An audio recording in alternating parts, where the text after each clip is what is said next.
Дядя.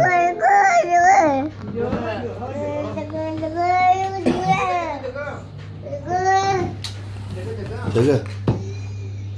Ти ще станеш един готвач. Което не е много зле, но не е много добре. Защото Манчев е много зле.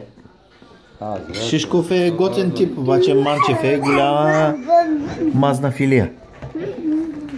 Па да? Той що не има предавания някакви. Кой? Шишков? Да. Защото са гаджета с Манчев и толкова вземе Манчев и го дава на Шишков, затова. Ми така, аз така ги виждам нещата. Да. Ако искате да знаете, ние вече готвим като Манчев. Добре. Хвърляш, пък после бучиш. Не може така. Не е досаден, ами е жоркаден. Айде. Не иска да я стане.